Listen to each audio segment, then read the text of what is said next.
Hello friends, welcome to the YouTube channel edufly.club. Multiplication of two complex numbers. If z1 is equal to a plus iota b and z2 is equal to c plus iota d, अगर दो complex number दिए हैं z1 a plus iota b और z2 a plus iota d, तो z1 और z2 का जो product होगा वो आएगा a C minus B D plus iota A D plus B c. इसको वेरीफाई करते हैं। z1 into z2 is equal to a plus iota b into c plus iota d is equal to a into c a into iota D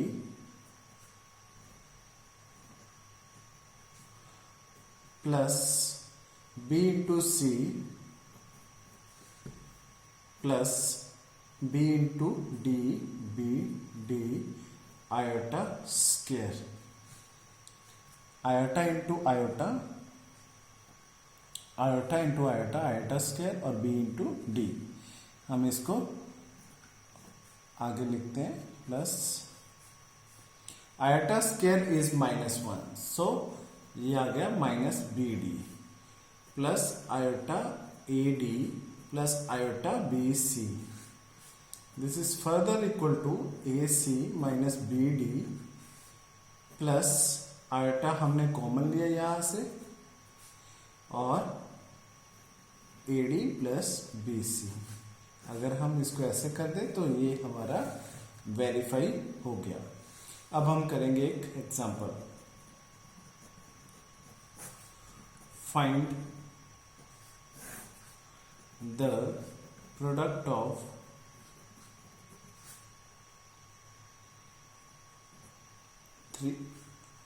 0 plus 3 iota plus and 2 minus 3 iota। z1 into z2 is equal to, हम मान लेते हैं कि ये हमारा z1 है और ये z2 है। 0 plus 3 iota into 2 minus 3 iota, तो ये आ गया 0 into 2 0, 0 into 3 iota is 0, 3 iota into 2 plus 6 iota, 3 into 3 9 plus minus minus iota square, तो ये आ गया 9 iota square is -1, तो ये आ गया plus 9 plus 6 iota। This is the answer. Find the product of 3 plus 5 iota and 2 plus 6 iota। 3 plus 5 iota into 2 plus 6 iota is equal to 3 into 2 6, 5 into 6 is 30 iota square, 5 into 6 30, iota square is -1, 6 minus 30 plus iota 5, 3 into 6 18, 5 into 2 10। ये मैंने लिख दिया इनका grouping करके।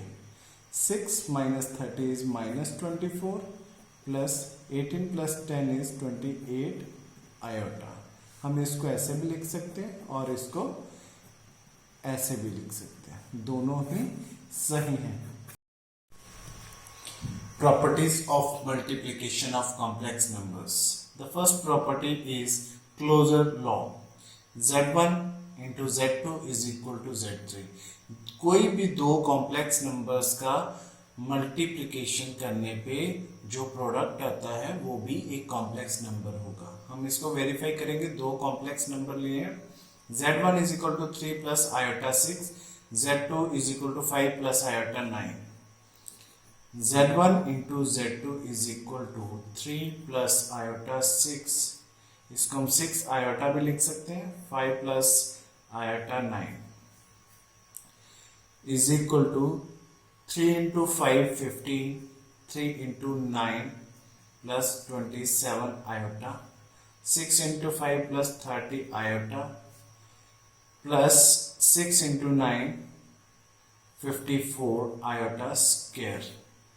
ये 15 और ये हो गया आयोटा स्क्वायर हो गया -1, तो ये बन गया -54। 15 माइनस 54 -39 प्लस 27 प्लस 30 57 आयोटा। और ये एक कॉम्प्लेक्स नंबर है, इसको हम नेम कर देते हैं Z3 से। सेकेंड प्रॉपर्टी है commutative law. Z1 into Z2 is equal to Z2 into Z1। दो कॉम्प्लेक्स नंबर्स का प्रोडक्ट हमेशा ही सेम होता है, चाहे कोई भी कॉम्प्लेक्स नंबर पहले लिखा जाए। तो Z1 और Z2 हम दो कॉम्प्लेक्स नंबर लेते हैं, 2 plus 4 iota and 1 minus iota. इसको करके देखते हैं। पहले हमने लिया Z1 इंटू Z2 जो आ गया 2 plus 4 iota into 1 minus iota. ये हो गया 2 into 1 2, 2 into iota minus 2 iota, 4 into 1 plus 4 iota minus 4 iota square.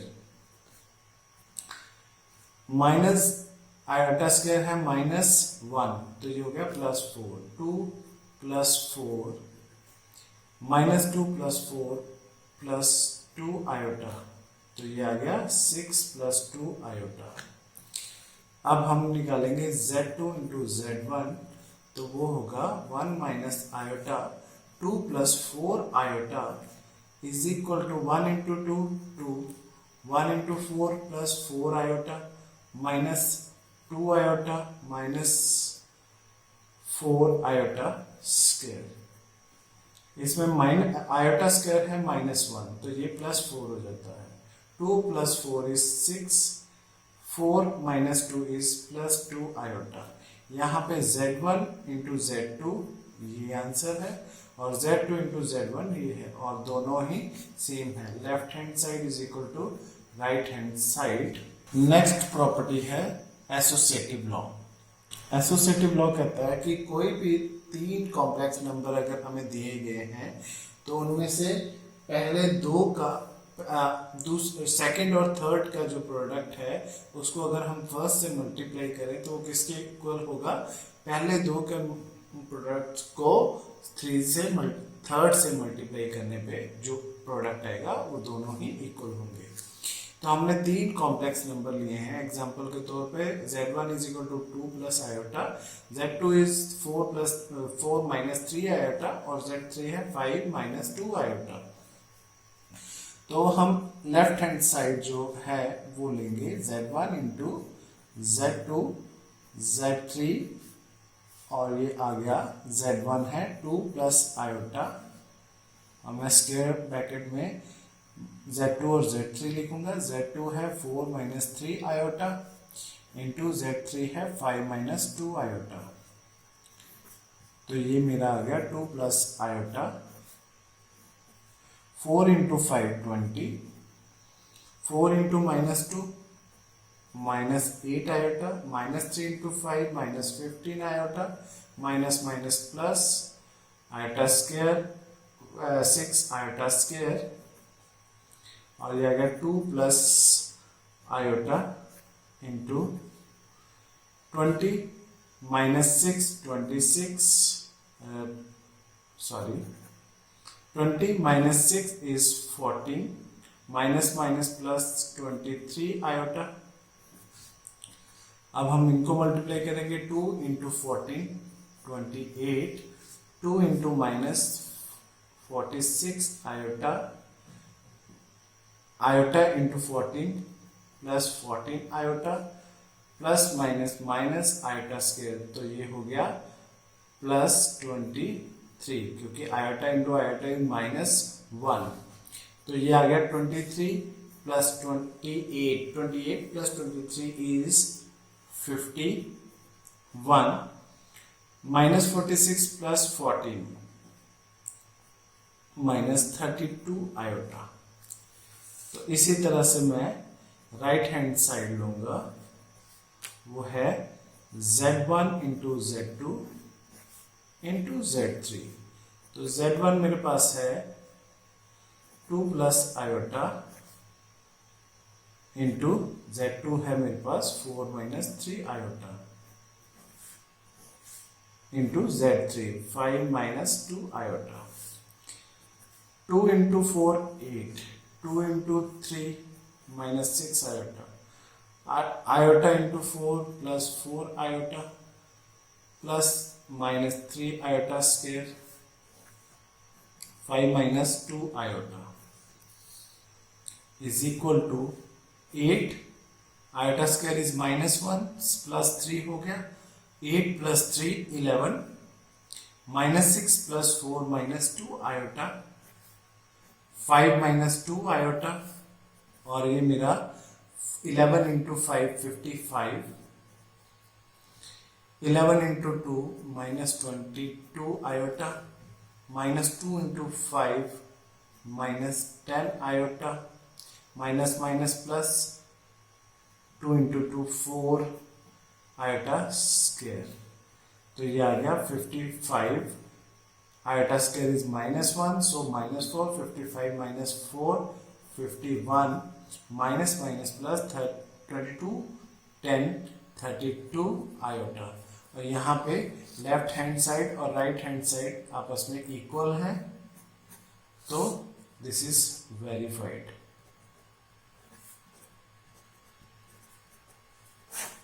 Next property है मल्टीप्लिकेटिव आइडेंटिटी। कोई भी कॉम्प्लेक्स नंबर को हम अगर 1 से मल्टीप्लाई करते हैं तो प्रोडक्ट क्या होगा, वही कॉम्प्लेक्स नंबर। आगे है multiplicative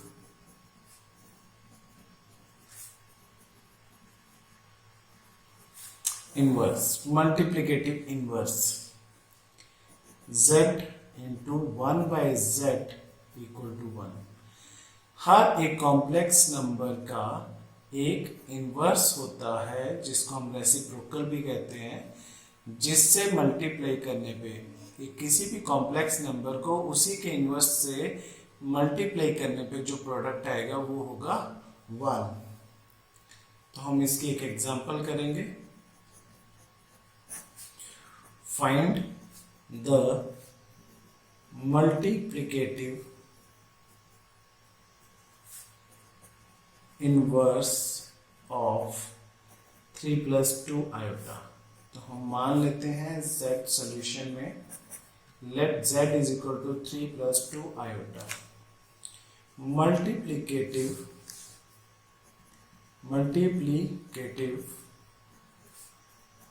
inverse of z is equal to of z is equal to 1 by z। This is equal to 1 by 3 plus z है 3 प्लस 2 आयोटा, तो वो डिनोमिनेटर में आ जाएगा। और हम कैसे करेंगे उसको, 3 प्लस 2 आयोटा इंटू इसको रैशनलाइज कर देंगे, 3 माइनस 2 आयोटा 3 माइनस 2 आयोटा। तो 1 into this is 3 plus 2 iota over a plus b a minus b. तो यहाँ पे आइडेंटिटी अलजेब्रिक आइडेंटिटी लग गई, तो ये आ गया 3 का square minus 2 iota square. Property कौन सी लगी यहाँ पे identity, a minus a square minus b square is equal to a plus b a minus b. So further equal to 3 plus 2 iota over 3 square 9, iota square is minus 1, 2 square is 4, minus 4, minus minus plus plus 4। तो ये आ गया 3 plus 2 iota over 13, जो कि हम separate करते हैं real part को और इमेजिनरी पार्ट को। नेक्स्ट प्रॉपर्टी है डिस्ट्रीब्यूटिव लॉ। डिस्ट्रीब्यूटिव लॉ कहता है कोई भी दो कॉम्प्लेक्स नंबर्स के सम के साथ तीसरा कॉम्प्लेक्स नंबर अगर मल्टीप्लाई करते हैं तो उनके इंडिविजुअल प्रोडक्ट के बराबर वो आता है, के सम के बराबर आता है। एग्जाम्पल के साथ इसको देखेंगे। Z1 हमारे पास है 3 + 2 आयोटा, Z2 हमारे पास है 4 + आयोटा और Z3 है हमारे पास 2 - 4 आयोटा। तो सॉल्यूशन में हम लेते हैं Z2 + Z3 = Z1 × Z2 + Z3 = Z1 है 3 + 2 आयोटा और Z2 है 4 + आयोटा प्लस 2 - 4 आयोटा। इन दोनों का हमने सम निकालना और फिर उससे प्रोडक्ट मल्टीप्लाई करना है उससे। 3 + 2 iota into 4 + 2 is 6 iota plus 4 -4 iota is -3 iota. तो इसको मल्टीप्लाई करेंगे हम। 3 × 6 18, 3 × 3 -9 iota, 2 × 6 + 12 iota, 2 × 3 - 6 iota square. Iota square is -1. This is +6. So it becomes 18 + 6 is 24. -9 + 12 is +3 iota. इसका राइट हैंड साइड लेंगे Z1 × Z2 + Z1 × Z3। तो ये आ गया Z1 हमारा है 3 + 2 iota into 4 + iota plus 3 + 2 iota into 2 - 4 iota. हम इसको सेपरेट कर देते हैं Z1 × Z2 क्लियर करने के लिए। 3 + 2 iota into 4 + iota is equal to 3 × 4 12। 3 × iota is +3 iota, 2 × 4 + 8 iota, 2 × 1 2 iota square. Iota square is -1, this becomes -2, 12 - 2 is 10, plus 3 + 8 11 iota. Z1 × Z3 is equal to 3 + 2 iota, 2 - 4 iota. It becomes 3 × 2 6, 3 × -4 is -12 iota, 2 × 2 + 4 iota, 2 × 8 - 8 iota square. Iota square is -1 plus 8. This becomes 6 + 8 14, -12 + 4 - 8 iota. So Z1 × Z2 plus Z1 × Z3 becomes 10 + 11 iota plus 14 - 8 iota. तो ये हो गया 10 + 14 is 24 plus 11 iota - 8 3 iota.